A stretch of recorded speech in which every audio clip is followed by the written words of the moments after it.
I'm just going to share with you kind of how God worked in my life to bring me to the place that I am to be able to do what I get to do. I was raised in a family that was actually very lukewarm Catholic. My mom was Catholic and my dad is not.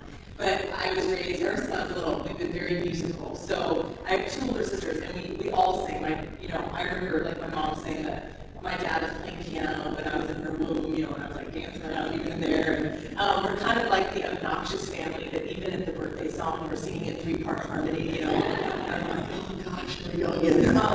And so like even my first musical was at the age of 5. I was in The Sound of Music with my 2 sisters, and I was like the little marionette. I was like, hi, like I literally had strings attached to me, So I've been in musicals my whole life, but I never knew that I was a songwriter. I had no idea. I played violin when I was like in 5th and 6th grade, and I always loved music. I always loved singing, but I never had written a song before until when I was 18 years old. I taught myself how to play guitar, and a little bit before that, I was kind of messing around with piano, kind of teaching myself a little bit. And all of a sudden, my senior year of high school, I taught myself how to play guitar.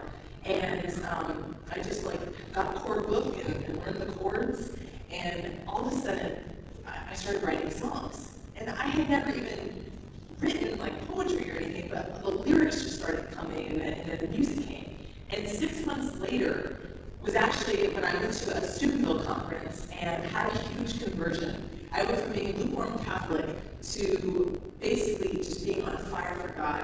I came home from that week because I was a young apostle, so I was there a week before the conference, and I was crazy for Jesus. Like, I came home and I was telling everybody about Jesus. I was like, oh, Jesus, like I was like a Jesus turkey, and my family was like, she's crazy, and I came home and I started going to daily mass. Like, I was the only person under 80 years old in mass, and all these grandparents adopted me. Like, oh, it's so great to have a young person in daily mass. My name's Gladys,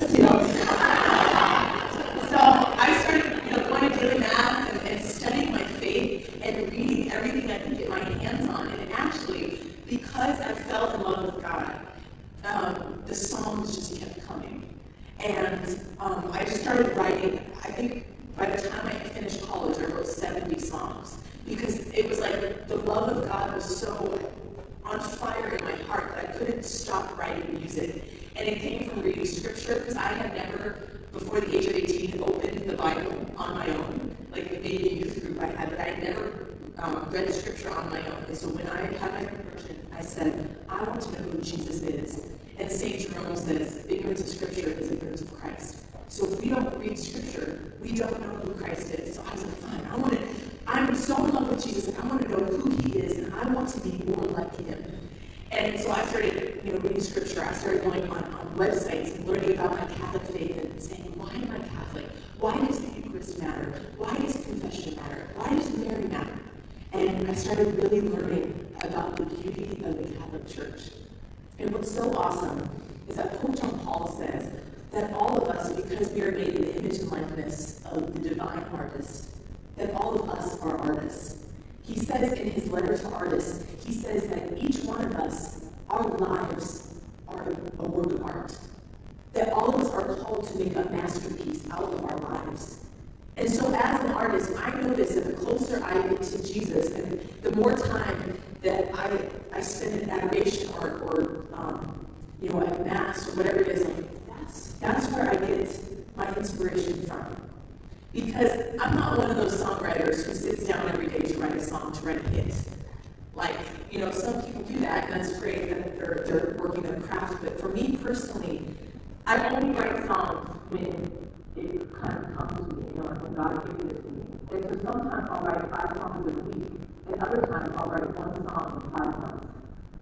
And sometimes it comes from reading a book, or sometimes it's sitting in adoration and just looking and gazing at Jesus in the Eucharist, and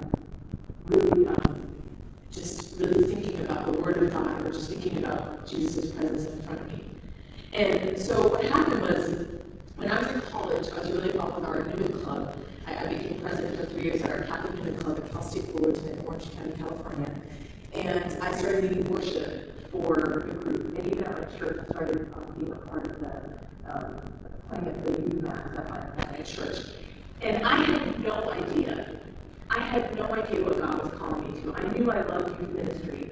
And because youth ministry is what changed my life, I wanted to give myself back in that way to be a youth minister of some sort. So what happened was, in college, because I was involved with Life Team, I started going to the Life Team conferences to be trained as a corps member, and that's where I met Tom Booth and Matt Barr. And Tom Booth, an amazing man of God, and he started mentoring me and really taking me under his wing once he found out that I was a songwriter. And because of that, Matt Barr started having me sing with him. And it was such a blessing because I learned how to lead worship, not from these men who were musicians first, but they were Christians first. And they like Tom Booth always said, Jack, if it ever becomes more about Christian music than it is about Christ, there's a problem. And his example of a disciple really stuck with me, that I need to be a disciple first before I am a Christian artist. And so what happened was, after college, I became a youth minister at a parish by Santa Barbara, California. And during that time, Spirit and Song, because Tom Booth worked for Spirit and Song as an artist repertoire guy, he said, hey Jackie, would you want to record some of your demos? And I'm like, okay, this is awesome. He asked if I wanted to record some of my songs in his studio where Matt Barr, Danielle Rose, and Father Stan all had recorded their songs. And so that was it. Oh yeah, cool. They were like, oh yeah, that's awesome. And I was freaking out. So I recorded 12 demos, and I didn't know that he had in his mind, he had given those songs to Spirit and Song. And a few months later, they called me and said, Jackie, we want to publish your song, My Soul Rejoices. And I was like, oh, sweet, that's awesome. It's, the Magnificat. It's the song of Our Lady.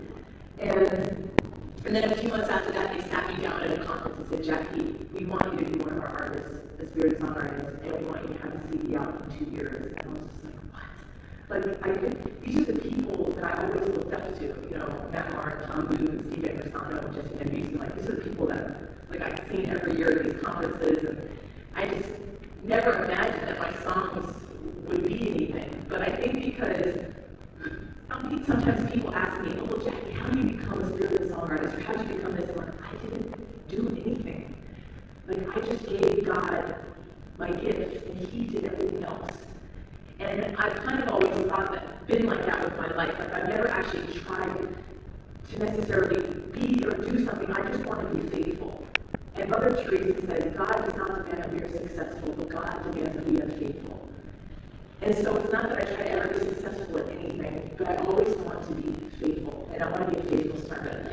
And my two role models really are Saint Therese of Lisieux and Blessed Teresa of Calcutta. Those are my two favorite ladies, and really just being small, and especially as artists. Sometimes I meet young people who want to be musicians or they want to be speakers, and they're like, Jackie, how can I become a speaker? How can I become a musician? And all I can say to them is, be a disciple and know yourself, because some of you are called to be small.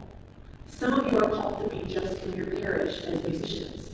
Some of you are called to be statewide known. Some of you are called to be known nationwide, and maybe some of you around the world. Some of you are going to be called to sing for the Pope, or to sing for people like Mother Teresa, like Tom Booth did. And so if we are faithful as artists, then God will use us in amazing ways. And one of my favorite quotes, Pope John Paul wrote a beautiful letter to artists, but Pope Benedict also wrote an address to artists. And the thing about artists is that basically we are called to reveal beauty to the world. That's what musicians and architects and painters and sculptors and all other kinds of artists are called to bring beauty into the world. And Pope John Paul says, this world needs beauty in order not to sink into despair. Beauty, like truth, brings joy to the human heart and is that precious fruit which resists the erosion of time. And that's actually said in the audience says, Pope John Paul used that quote. But Pope Benedict says this, I love this quote. Pope Benedict said, authentic beauty unlocks the yearning of the human heart, the profound desire to know, to love, to go towards the other, to reach for the beyond. If we acknowledge that beauty touches us intimately, it wounds us, it opens our eyes, then we rediscover the joy of seeing, of being able to grasp the profound meaning of our existence, the mystery of which we are a part. From this mystery, we can draw fullness, happiness, the passion to engage with it every day. And so, as a musician, as a singer-songwriter, some of the songs I write are not necessarily beautiful. So you're like, oh, okay, this one, no one's ever going to hear ever. And so as a Catholic artist, especially as a Catholic, I feel like we as Catholics, the people in the world shouldn't have more beautiful music than Catholics. In fact, because we draw from the source, from Jesus Christ, who is beauty himself, our music and our art should be more beautiful than the art in this world. And so we have a challenge as artists to bring beauty into this world. And I hope, that's my hope, even in my own life, is that I can bring beauty into the world through music. And that it stirs people's hearts to God, and that it leads them to the sacred. And even at Mass, when I'm leading music, my hope is never to perform. And I always tell my musicians, when I lead musicians, I say, listen, we are not performing, we are praying. Because people can tell the difference between when you perform a song and when you pray a song.